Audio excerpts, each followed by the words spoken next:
They say life can turn upside down in the blink of an eye. One ordinary afternoon, amid the buzz of downtown Atlanta, a young black woman named Tamara would experience just how cruel and surprising fate can be. With no warning, she found herself pulled over by an officer who appeared to be searching for trouble instead of seeking justice. Little did anyone know, a silent audience watched this unfold. Whispers spread. Eyewitness phones started recording, and in the days to come, the nation would be shocked by the events that unraveled. What she did next would leave everyone speechless forever, changing her destiny. Tamara Jackson often woke before the sun rose, staring at her dimly lit bedroom ceiling in her apartment in downtown Atlanta. She lived on the second floor of a modest but cozy building that overlooked the bustling Peachtree Street. In the distance, she could see the mirrored windows of the CNN Center, reflecting the changing colors of early morning light. Some nights she dreamt of wandering through that towering news complex to share her story, though she never imagined the story would emerge through a chain of injustice. Each morning, Tamara allowed herself a few seconds to gather her thoughts before springing into action. At 26, she was bright, ambitious, and preparing for her final exams at Emory Law School.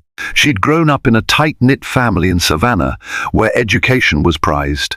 Her parents, James and Victoria, had sacrificed a great deal to send her and her younger brother to college. Tamara's dream was to become a defense attorney who protected those who often had no voice in a system riddled with inequality. Life in Atlanta had its perks: diverse people, sprawling cultural events, and an electric nightlife, yet it also had a darker side. She had heard about racial profiling, read about it in textbooks, even listened to first-hand accounts from her classmates who'd been pulled over for no reason. But, up until that fateful day, Tamara had never experienced it herself. She was all too aware that something that might seem benign, like a simple traffic stop, could morph into a life-altering event. It was in the news constantly, and she knew that, despite her own legal studies and knowledge of her rights, none of that could fully shield her from a tense confrontation with a rogue officer. That Thursday afternoon, Tamara decided she needed a break from hitting the books. She had spent the last 3 days locked in her tiny apartment with her nose in legal tomes, not even stepping out except for necessary groceries. Her eyes burned from the fluorescent glow of reading lamps, so she convinced herself she deserved a treat. She grabbed her keys, hopped into her older but reliable Honda Civic, and headed out to a Starbucks near Piedmont Park to grab a much-needed latte and savor a quick breather in the fresh air. The Atlanta roads were busy but not congested. The midday lull between the breakfast and lunch rush meant she could drive without the usual bumper-to-bumper tension. Despite the relaxed traffic, Tamara followed every rule. She was cautious by nature. She used her turn signals religiously, stayed well below the speed limit, and kept her seatbelt fastened. She had an exam coming up in 2 weeks. An arrest or ticket was the last thing she needed. Without warning, she spotted flashing blue lights in her rearview mirror. Her heart gave a dull throb of uncertainty. She hadn't been speeding. She hadn't run a red light. Confusion took hold. Maybe there was a misunderstanding, or perhaps the cop was trying to get around her.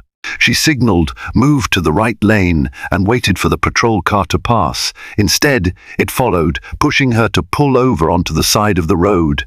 Her hands went clammy as the engine of the cruiser purred behind her. She sat for a few seconds, trying to calm her nerves. "Stay composed," she told herself. "You haven't done anything wrong." She took a deep breath, turned off her radio, and rolled down her window as the officer approached. The policeman was a tall, imposing figure. A nameplate on his chest read Officer D. Reynolds. He had a stern, unreadable expression etched onto his face. License and registration, he barked without offering a polite greeting. Tamara immediately provided the requested documents, her hands trembling ever so slightly. "May I ask why I'm being stopped, officer?" she said, striving to keep her tone polite, even though her gut twisted in anxiety. He only glared at her, flipping through her license. "Just sit tight," he said in the same clipped tone. Then he marched back to his cruiser without another word. Tamara's mind whirred. Maybe her taillight was out, but she'd checked recently, and everything was in perfect condition. Perhaps something was wrong with her registration, but she was so meticulous with paperwork, she always renewed early. There had to be another reason. She watched through her side mirror as Officer Reynolds made a call, occasionally glancing at her. His gaze felt penetrating, almost accusatory, as if he were searching for a reason to keep her there. Several excruciating minutes passed. A second patrol car soon arrived, pulling up behind the first. Another officer stepped out, and the two men talked quietly. Tamara's heart sank. She felt singled out. This was the reality she'd hoped to avoid, the scenario she read about and dreaded. When Reynolds finally returned, he handed back her documents. "Step out of the vehicle," he said. Her mouth went dry, but she refused to let fear paralyze her. She had studied enough law to understand she didn't have to exit the car unless there was a reason like suspected intoxication or a specific violation. She calmly asked, "Officer, am I under arrest?" He didn't answer directly. Instead, his jaw tightened. "Step out of the vehicle," he repeated, a dangerous edge to his voice. Having no desire to escalate the situation, Tamara unbuckled her seatbelt, opened the door, and stepped onto the pavement. Her legs felt shaky beneath her. In the distance, she noticed a man in a delivery truck paused to watch. A woman across the street clutched her phone, possibly recording. The air crackled with an unspoken tension. Reynolds stood with his hands on his hips. The second officer, whose badge read Officer Tate, hovered nearby, expression neutral but watchful. Then Reynolds motioned to the trunk area. "Mind if we take a look inside your car?" Tamara's pulse pounded in her ears. "Actually, I do mind, officer. May I ask what probable cause you have to search my vehicle?" She tried to keep her voice steady, but her nerves wavered just enough. Reynolds looked annoyed by the question. She recognized that look. It was the look of an officer who assumed she would immediately comply. "This is a routine traffic stop," he replied tersely, although there was nothing routine about the second cop's arrival. "You want to make this complicated?" Tamara's brows knit in confusion. "I'd just like to understand, sir, because I wasn't speeding and I have no record. Is there an issue with my registration or license?" Instead of answering, he stepped closer, towering over her. "We have a tip about possible narcotics in a vehicle matching your description," he lied, the words rolling off his tongue without a flinch. Tamara's eyes widened, both outraged and frightened. She could feel the tension in her chest. Tamara was well aware of her rights. She had a textbook understanding that the officer could not search her car without probable cause or her consent unless he arrested her. She also knew pushing back too hard in this situation was risky. There was no telling how he might escalate. She glanced around for help. The bystanders across the street seemed riveted. One person angled their phone with more intention. The second officer, Tate, cleared his throat. "We should confirm the tip first, Reynolds." His tone was a subtle hint of caution. Tamara felt a flicker of relief that at least one person there might have some measure of restraint. But it was fleeting. Reynolds ignored his partner. A surge of courage rose in Tamara. She looked Reynolds straight in the eye. "Officer, I'm afraid I'm not comfortable with you searching my vehicle without a warrant.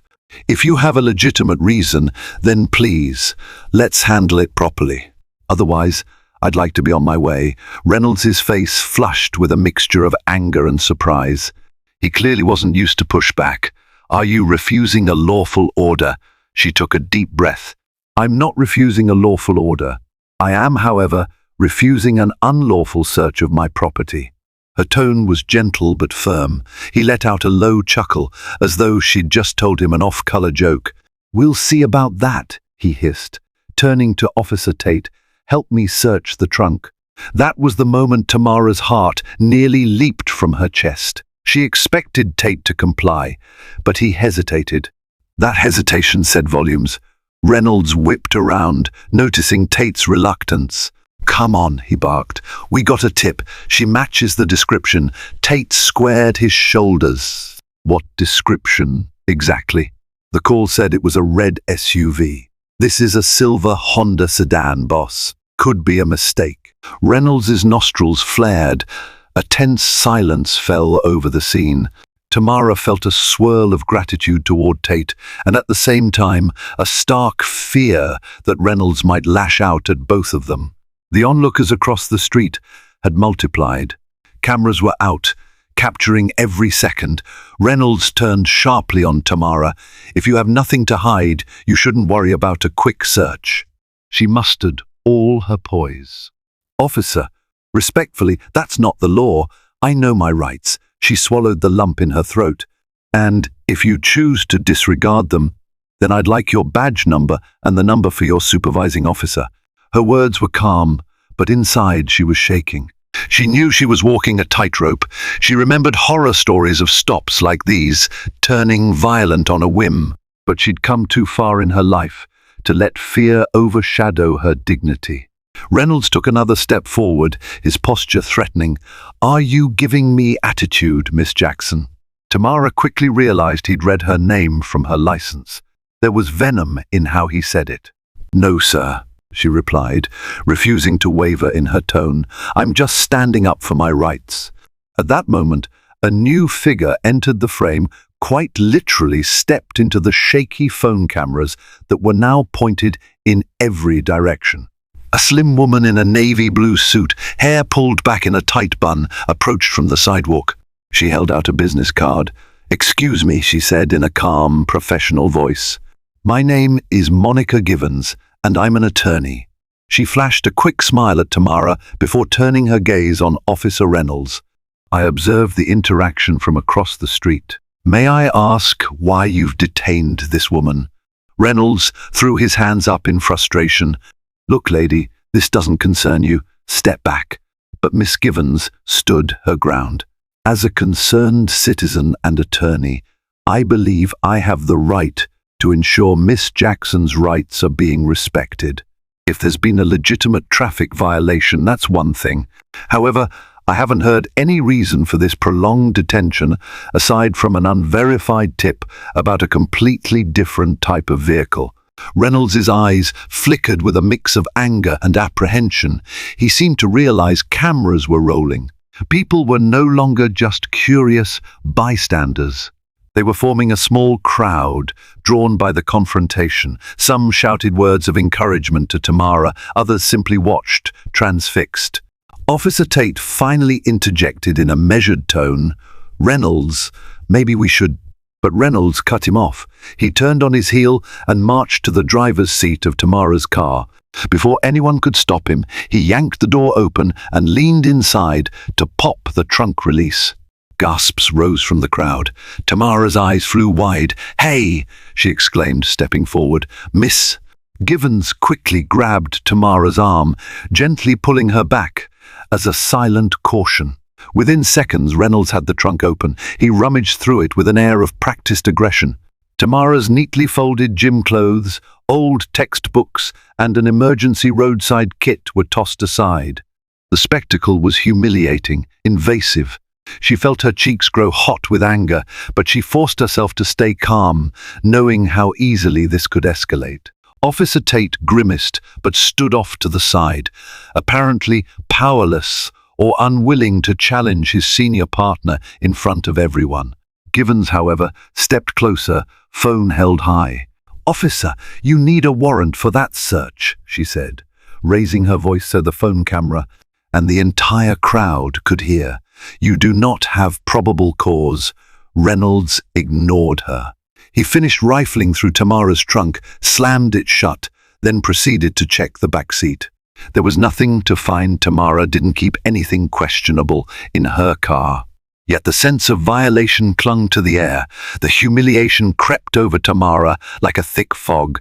When Reynolds finally emerged, his face was flushed with frustration, Presumably from finding nothing, the growing crowd murmured. Tamara noticed a couple of people on their phones, possibly calling the precinct or streaming live. Anger flared in the pit of her stomach. Why was this happening to her? Reynolds slammed the back door. "M-A-A-M," he said in a voice that dripped with a forced politeness. "I apologize for the inconvenience, but we received a tip. We had to be thorough." Before Tamara could respond, Miss Givens piped up. "Inconvenience? She's been harassed, humiliated, and denied her rights. You have absolutely no grounds for this search. You realize this footage is going to be all over social media, right?" Reynolds' jaw clenched. He cast a quick glance at the crowd. The tension was palpable, like a wire pulled taut. Then he muttered something under his breath, trudged back to his cruiser, and radioed in. Tamara couldn't make out the words, but it sounded like a request for backup, or maybe an urgent consultation with a supervisor. Officer Tate stepped forward, face drawn in discomfort. "Miss Jackson, I'm sorry. I think there was a mix-up with the vehicle description. We're not finding any issues, obviously." He paused, shooting a nervous glance at Reynolds. "If you could just wait for a moment, we'll clear this up." Tamara folded her arms, a swirl of emotions churning inside. Part of her wanted to lash out at the injustice, the indignity of the situation. But Miss Givens squeezed her shoulder gently, reminding her to stay measured. A few minutes later, another patrol car arrived. This time, a sergeant stepped out, a stocky, no-nonsense woman whose badge identified her as Sergeant Ramirez. She took one look at the situation, the crowd, the cameras, the obvious tension, and hustled forward. "Officers, what's going on here?" she demanded, crossing her arms. Officer Reynolds rattled off a prepared-sounding explanation about a suspicious tip. But Ramirez's sharp gaze told Tamara she wasn't buying it. She quickly turned to Tamara and Miss Givens, politely listening to their side of the story. When Miss Givens finished, Ramirez looked genuinely bothered. She turned on Reynolds with an intensity that startled everyone. "We'll discuss this back at the station," she said, her voice crisp. "For now, Miss Jackson, you're free to go. Officer Tate, collect any relevant information from the witnesses here." The crowd gave a collective cheer when Tamara was finally allowed to leave. Her cheeks burned with the aftermath of adrenaline, but she kept herself poised. She retrieved her documents from Tate, who gave her an apologetic nod and thanked Miss Givens profusely for stepping in. The attorney just smiled, handing over her business card. "I admire how you stood up for yourself, Tamara," she said. "If you need any legal assistance, call me." Tamara felt an overwhelming wave of relief and residual anger as she walked back to her Honda.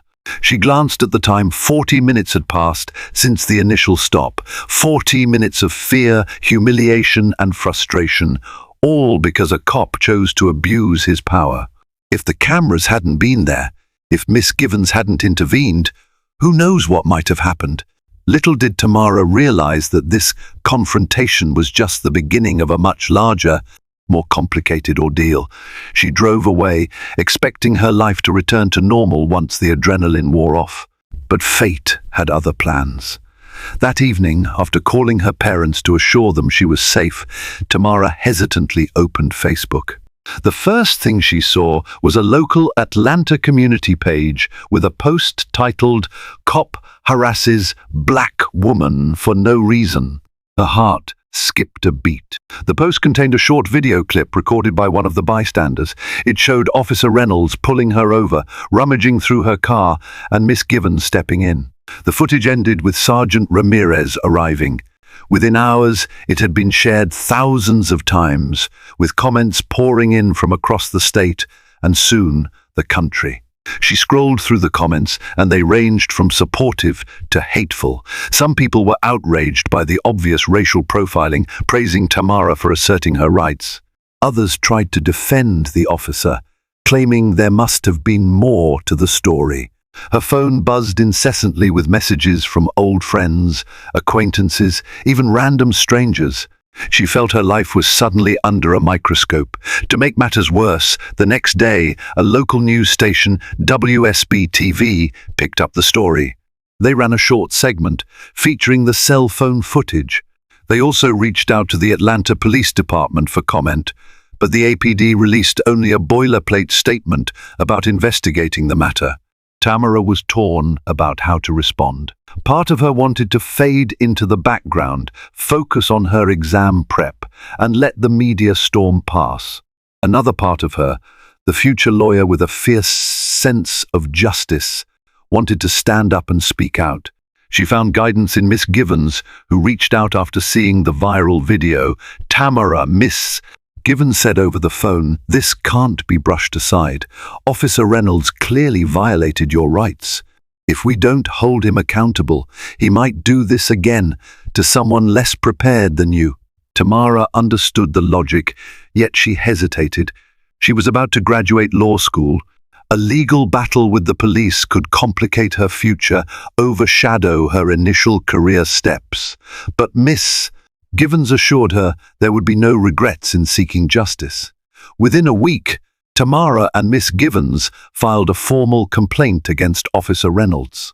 They cited unlawful detention, illegal search, and racial profiling.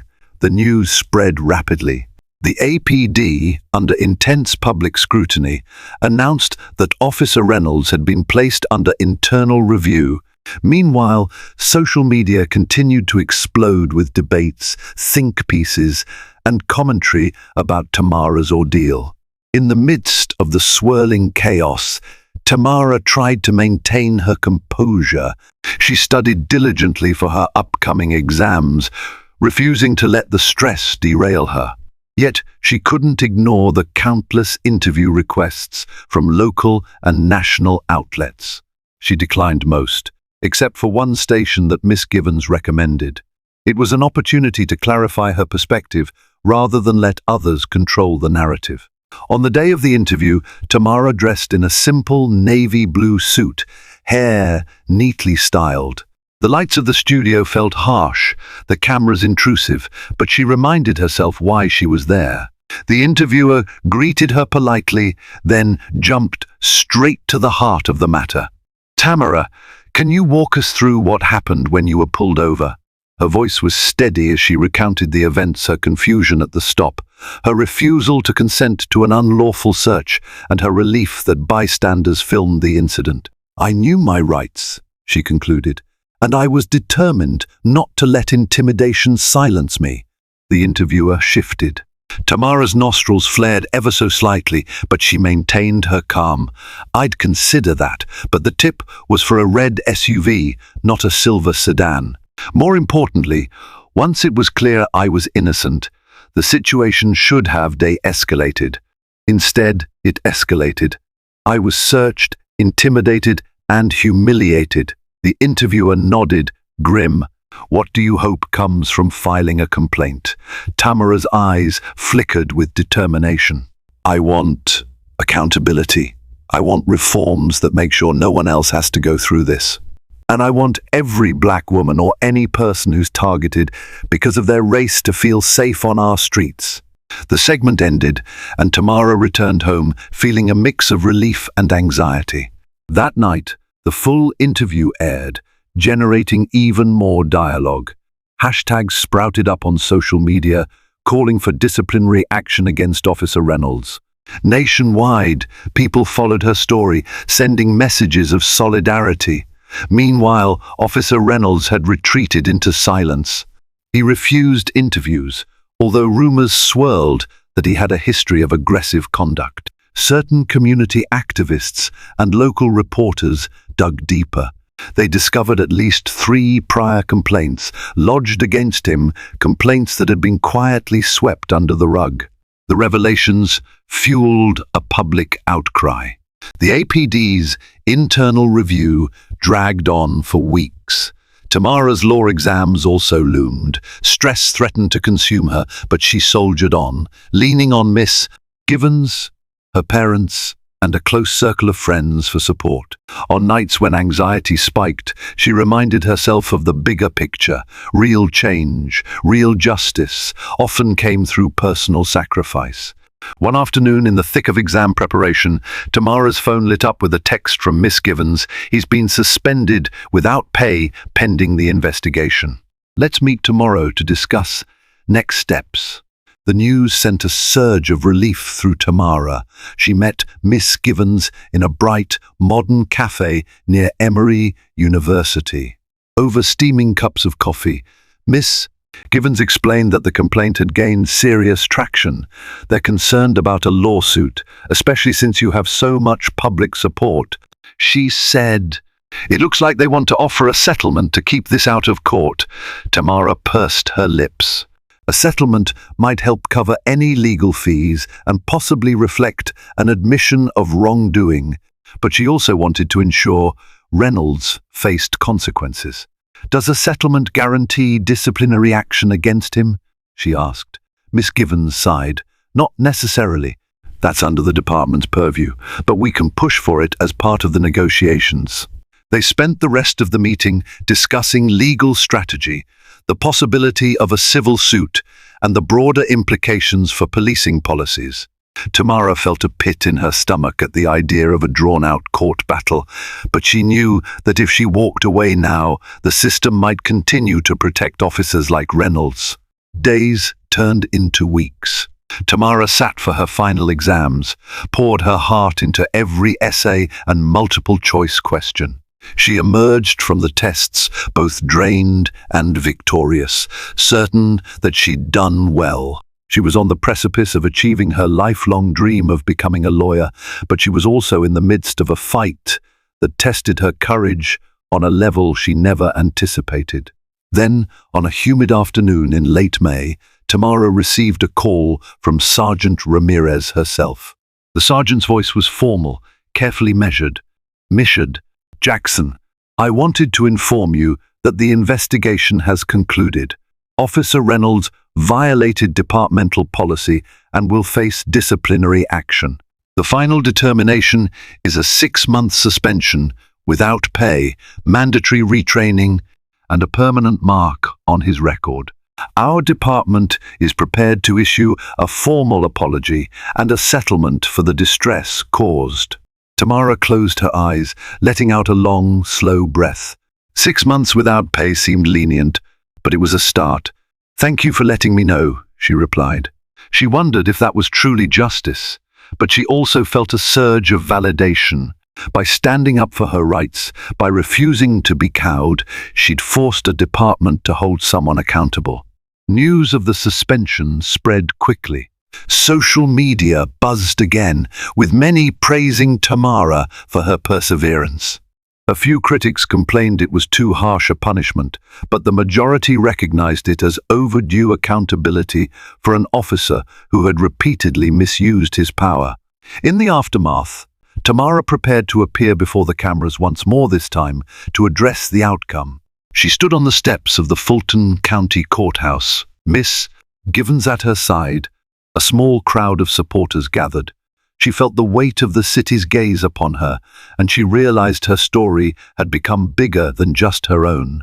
Speaking into a flurry of microphones, Tamara said, "Today's announcement is a step toward justice, but it doesn't erase the hurt or the fear that I felt when I was profiled. I'm grateful for everyone who stood by me, including the bystanders who filmed, and Miss Givens, who fought for me. I hope this sends a message that no one is above the law. And I hope it gives courage to anyone who's facing intimidation or discrimination. This is not just about my rights, it's about all of our rights." The cameras flashed. Questions were lobbed. Tamara answered them calmly, with poise that she hoped reflected her soon-to-be status as a lawyer. She saw a flicker of pride in Miss Givens's eyes. Meanwhile, karma was unfolding in more ways than one. Officer Reynolds found himself not just suspended, but also the focus of a civil lawsuit from another motorist who came forward with allegations of brutality. That case, it turned out, had been pending for months, but no action was taken until the spotlight shone on him because of Tamara's viral video. Public pressure mounted, and the department had no choice but to reopen all complaints against him. His reputation within APD soured, and many officers turned their backs on him for tarnishing the force's image. Even Officer Tate, his partner, quietly testified during the internal review, revealing that Reynolds often gave him hush money to look the other way. The city began to examine the culture within the precinct. Sergeant Ramirez, credited with addressing Tamara's situation, swiftly rose to a position of higher influence, advocating departmental reform to restore public trust. As for Tamara, the resolution of the case offered her a sense of closure. Still, nightmares occasionally woke her in a cold sweat, memories of the officer's aggressive posture looming over her. She worked through the trauma in therapy sessions, gradually finding ways to cope. She discovered that many of her classmates admired her courage, some confiding they'd had similar, if less publicized, experiences. She supported them, reaffirming their rights and ensuring they felt empowered. Graduation day arrived in late June. The atmosphere on Emory's campus sparkled with promise, bright smiles, and a sense of collective achievement.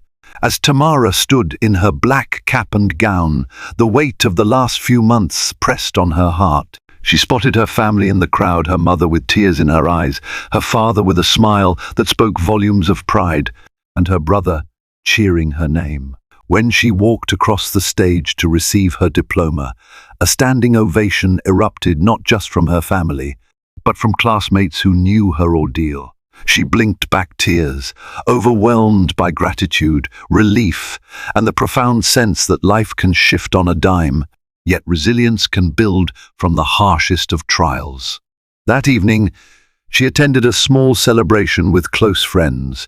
They toasted her courage and the victory she'd earned. While the settlement offered some financial stability helpful for student loans and starting her career, Tamara's real reward was a renewed sense of purpose. She vowed to channel that fire into her future work, defending those who, like her, might be targeted unfairly.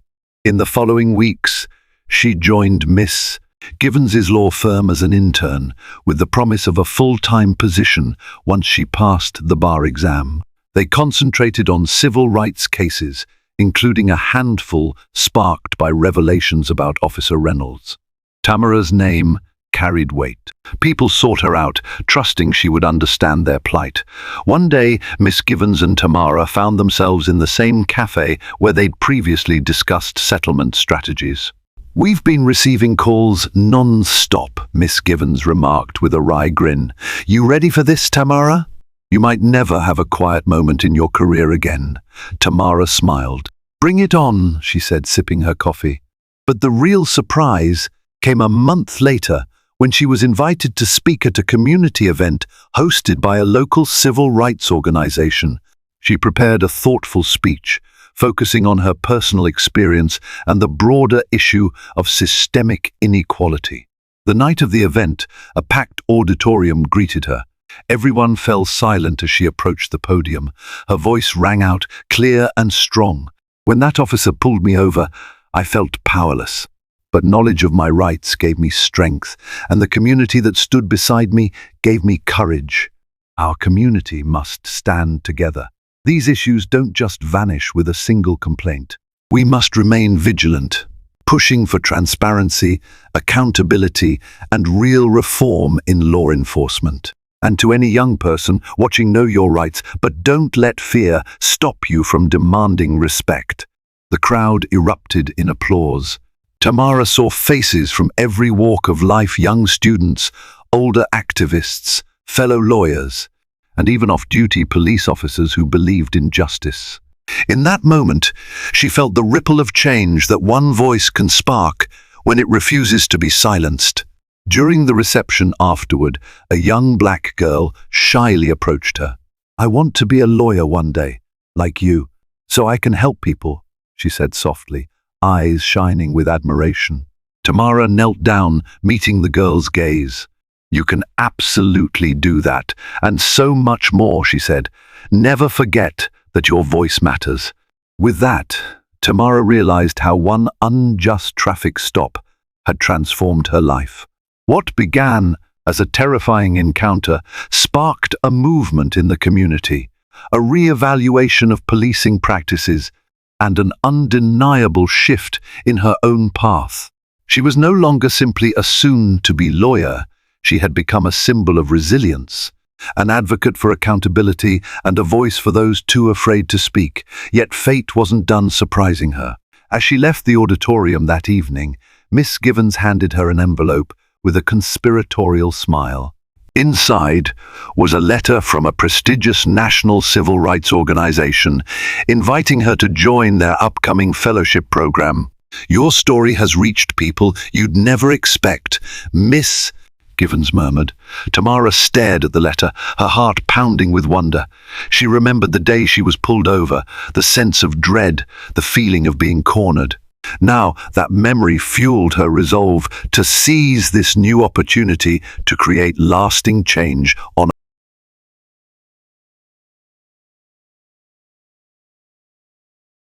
to champion. She didn't balancing her bar exam.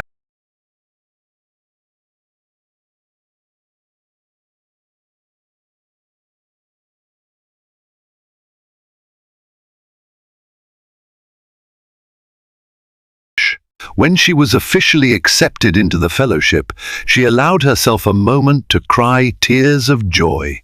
Word spread back in her hometown of Savannah, where her parents could hardly contain their pride. At church, people approached them, saying how Tamara's journey inspired them to speak out about injustices they'd endured. Her father, James, often spoke through thick emotion about how his daughter's courage had sparked a wave of hope within their community. Amid all this, Tamara never forgot the day it all started. She remembered every detail, the suspicious glare of Officer Reynolds, the humiliating search, the stifling fear. It was now a touchstone, a reminder of how quickly life can change and how steadfastly one must hold on to the truth. In a final piece of closure, a lawsuit from another one of Reynolds's victims ended in a substantial verdict, after which he quietly resigned from the APD. No press conference, no public statement. He simply vanished from the force.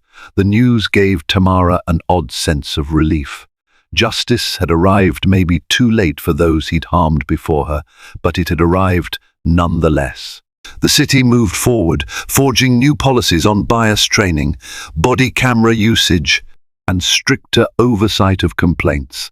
It wasn't perfect, and Tamara knew there would be more battles ahead, but each step felt like progress. Through it all, Tamara cultivated a deeper empathy for those who faced discrimination. She emerged from the turbulence more determined, more resilient, and as she stood on the threshold of a promising career, she carried with her the echoes of that moment, the flash of blue lights, the humiliating rummage through her trunk, and her own firm voice refusing to yield. She had turned pain into power, fear into fortitude, and injustice into a rallying cry. While it would never undo the trauma, it fueled her pursuit of a just society. In the end, her story became a beacon, and her actions reverberated far beyond a viral video. They left everyone stunned, not by the cruelty inflicted upon her, but by the unwavering resolve she showed in response. And so, Tamara Jackson embarked on the next chapter of her life, determined to keep fighting for a world where a black woman can drive down the road free from fear, and where law enforcement upholds the law instead of manipulating it. Her story was far from over, in fact. It had only just begun. Thank you for watching and listening to this dramatic tale of courage, perseverance, and justice. Tamara's story reminds us that resilience can blossom in the face of injustice, turning pain into a powerful call for change. From the moment those flashing lights appeared to the final resolution, Tamara's unwavering spirit lit the path for others to stand up, speak out, and demand accountability. Her courageous stance didn't just transform her own life, it forged a new path toward equality and inspired countless people along the way. If this story moved you, please remember that every action, every like, share, and subscribe amplifies the message. Hit that like button to show your support, share this video to spread Tamara's story, and subscribe to our channel to keep following true tales that inspire hope and justice. Together, we can continue shining a light on the truth and standing up for what's right.